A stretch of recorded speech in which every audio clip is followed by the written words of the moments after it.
झारखंड के जंगलों और पहाड़ियों के बीच बसा था एक छोटा सा गांव, रांची गांव।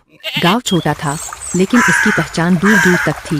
सुबह होते ही मिट्टी की खुशबू, बैलों की घंटियां और चूल्हों से उठता धुआं पूरे गांव को जगा देता था। लेकिन इस गांव की सबसे बड़ी पहचान था रांची मटन चावल वाला ढाबा। ढाबे का मालिक था राम सेवक यादव। मोटी मूछें, मजबूत शरीर और चेहरे पर हमेशा मुस्कान। लोग कहते थे, राम सेवक के हाथ का मटन खा लिया तो जिंदगी भर स्वाद याद रहेगा। राम सेवक सुबह 4 बजे उठ जाता था। सबसे पहले मसाले पीसता, लहसुन, अदरक, धनिया, लाल मिर्च और फिर देसी घी में मटन पकाता। जब मटन चूल्हे पर चढ़ता तो उसकी खुशबू पूरे गांव में फैल जाती। गांव वाले कहते, आज फिर राम सेवक का मटन बन रहा है। राम सेवक का एक बेटा था, चंदन। उम्र सिर्फ 16 साल, लेकिन दिमाग बहुत तेज।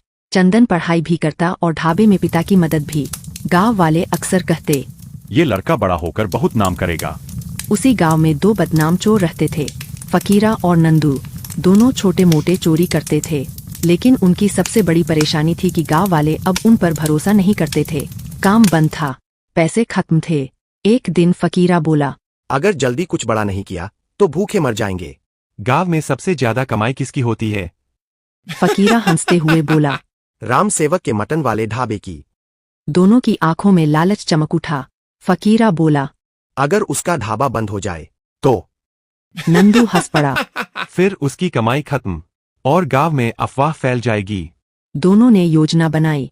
अगली सुबह दोनों ने कपड़े पहने, हाथ में पुरानी फाइल पकड़ ली। अब दोनों बिल्कुल सरकारी अधिकारी लग रहे थे। उस समय राम सेवक बाजार गया हुआ था। ढाबे पर सिर्फ चंदन था। फकीरा जोर से बोला, कौन है यहाँ? चंदन बाहर आया। जी साहब। नंदू घमंडी आवाज में बोला, हम जिला खाद्य विभाग से आए हैं। चंदन शांत रहा। किस बात की शिकायत? तुम्हारे ढाबे की शिकायत मिली है। सुना है तुम्हारा मटन खराब होता है। लोग बीमार पड़ जाते हैं। चंदन समझ गया कि दोनों झूठ बोल रहे हैं। चंदन ने गौर से दोनों को देखा। उनकी आंखें इधर उधर घूम रही थीं, बातों में घबराहट थी। चंदन मन ही मन बोला, ये अधिकारी नहीं हो सकते।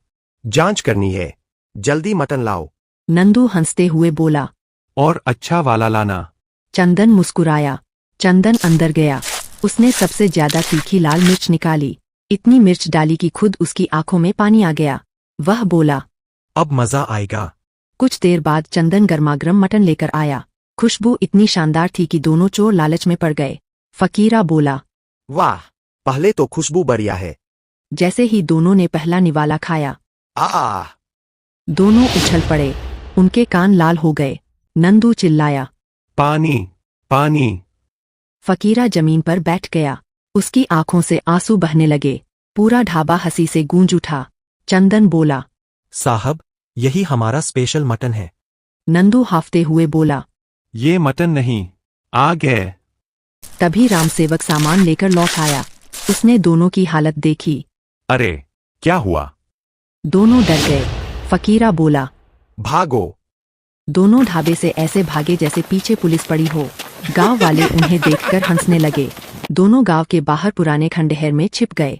फकीरा गुस्से में बोला, उस लड़के ने हमारी इज्जत मिट्टी में मिला दी। अब ऐसा वार करेंगे कि ढाबा हमेशा के लिए बंद हो जाएगा।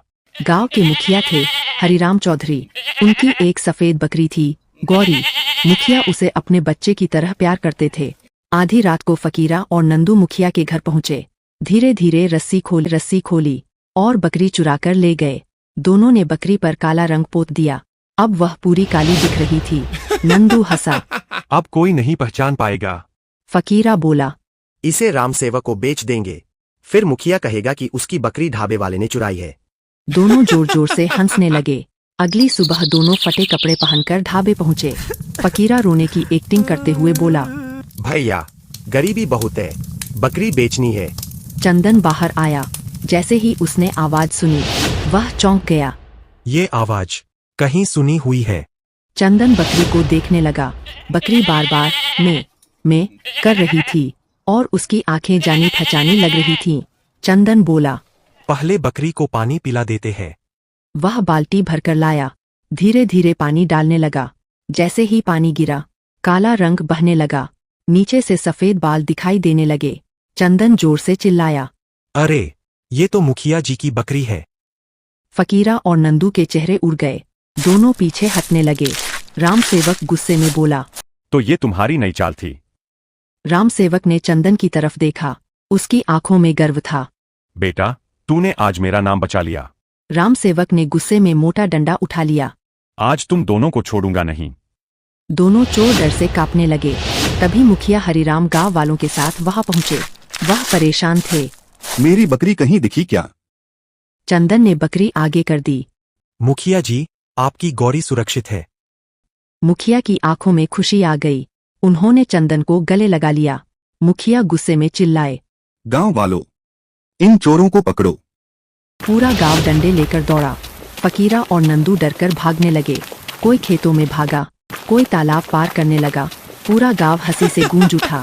उस दिन के बाद रांची मटन चावल वाला पूरे इलाके में और मशहूर हो गए। फकीरा और नंदू के भागने के बाद पूरे रांची गांव में सिर्फ एक ही चर्चा थी। चंदन ने फिर से चोरों की चाल नाकाम कर दी। ढाबे पर ग्राहकों की भीड़ पहले से ज्यादा बढ़ गई। लोग दूर दूर से सिर्फ मटन खाने नहीं बल्कि चंदन को देखने भी आने लगे। राम सेवक खुश था, लेकिन उसे नहीं पता था कि असली मुसीबत अभी बाकी है। गांव से दूर पुराने खंडहर में फकीरा और नंदू छिपे बैठे थे। दोनों के चेहरे पर गुस्सा साफ दिख रहा था। नंदू दांत पीसते हुए बोला। उस लड़के ने 2 बार हमारी बेइज्जती करवाई। अब की बार ऐसा वार करेंगे कि पूरा गांव उसे चोर समझेगा। उसी खंडहर में उन्हें एक पुराना लोहे का संदूक मिला। संदूक जंग लगा था। फकीरा ने जोर लगाकर उसे खोला। अंदर एक पुराना नक्शा पड़ा था।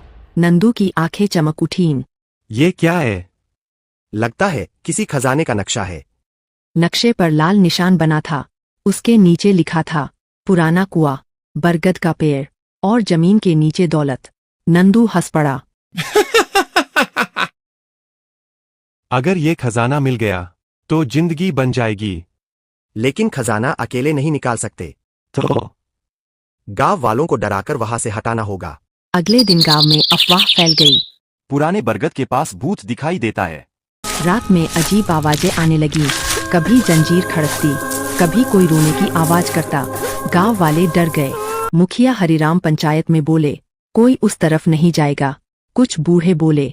वहां जरूर बुरी आत्मा है। लेकिन चंदन चुप बैठा सब सुन रहा था। चंदन मन ही मन बोला। भूत अचानक कहाँ से आ गया? उसे फिर फकीरा और नंदू की याद आई। उस रात चंदन अकेले जंगल की तरफ निकल पड़ा। हवा तेज चल रही थी। पेड़ों की आवाज से माहौल डरावना लग रहा था, लेकिन चंदन नहीं डरा। अचानक उसे सफेद कपड़े में कोई चलता दिखा। गांव वाले उसे भूत समझ लेते, लेकिन चंदन ध्यान से देखने लगा। चंदन धीरे धीरे झाड़ियों के पीछे छिप गया। तभी उसने आवाज सुनी। जल्दी खोदो। ये आवाज इंसान की थी, भूत की नहीं। चंदन ने देखा, सफेद कपड़े के अंदर फकीरा और नंदू थे। दोनों जमीन खोद रहे थे। चंदन समझ गया कि मामला बड़ा है। जल्दी करो, कहीं कोई आ गया तो। बस थोड़ा और खोदो। अचानक फावड़ा किसी लोहे से टकराया। टन। दोनों उछल पड़े। जमीन के नीचे एक बड़ा लोहे का संदूक दबा था। दोनों खुशी से पागल हो गए। मिल गया। चंदन अकेला था। वह सीधे भिड़ नहीं सकता था। उसने गांव जाकर सबको बताने का फैसला किया। चंदन दौड़ते हुए गांव पहुंचा। मुखिया जी, जंगल में भूत नहीं, चोर है। पहले किसी ने विश्वास नहीं किया, लेकिन चंदन की बात गांव वाले हमेशा मानते थे। मुखिया हरिराम डंडा लेकर खड़े हो गए। चलो, आज सच पता करेंगे। पूरा गांव मशाल लेकर जंगल की तरफ निकल पड़ा। उधर फकीरा और नंदू ने संदूक खोला।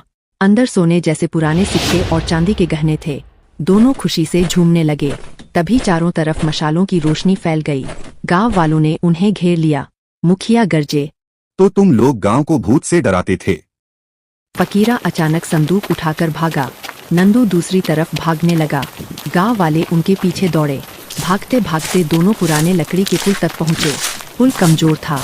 चंदन चिल्लाया, मत भागो, पुल टूट जाएगा। लेकिन दोनों नहीं रुके। जैसे ही दोनों पुल के बीच पहुंचे, चर्रर, पुल टूट गया। दोनों नदी में गिर पड़े। संदूक भी पानी में जा गिरा।